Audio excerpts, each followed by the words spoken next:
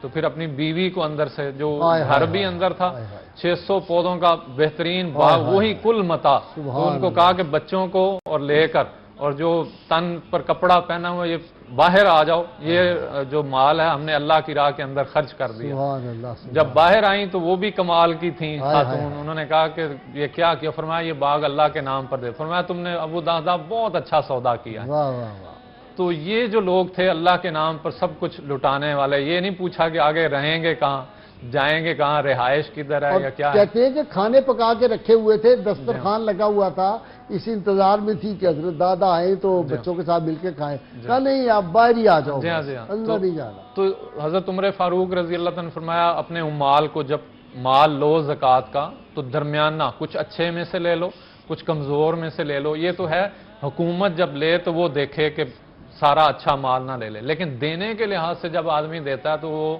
وہ چیز دے جو، جیسے حدیث ہے لا یؤمن احدکم حتی یحب لاخیہ ما یحب لنفسہ، یعنی آدمی اس وقت تک مومن ہونے کی ڈگری اللہ تعالیٰ کے ہاں نہیں پا سکتا جب تک وہ چیز نہ دے جس کو وہ خود پسند کرتا ہے۔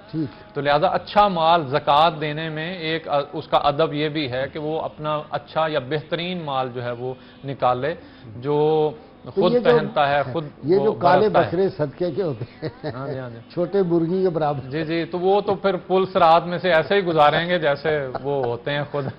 تو قربانیاں، اور قربانی سے چاہے وہ جان کی ہو، مال کی ہو، تاریخ گواہ ہے قربانی سے وہ چیز جو ہے اس کے اندر اضافہ ہوتا ہے، ڈاکٹر بڑھتی صاحب ہے۔ بہت شکریہ آپ کا، آپ دونوں مہمانوں کا بہت شکریہ، اور ظہیر آپ کا بھی بہت شکریہ، اور آپ کے ساتھیوں کا بھی۔ انشاءاللہ تعالیٰ یہ ہماری محفل جاری رہے گی۔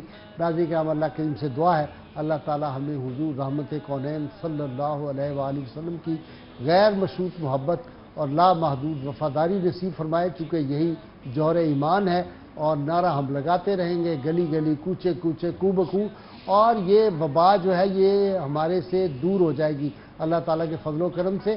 میں تو کہتا ہوں کہ یہ خطبہ حضرات جو ہیں ان کو بھی چاہیے، کل جمعۃ المبارک ہے، اور اپنے خطبے میں یہ نعرہ لگایا کریں، پاکستان کا مطلب کیا، لا الہ الا اللہ محمد رسول اللہ، زوردار نعرہ لوگوں سے لگوایا کریں، اس کی بڑی برکات ہے۔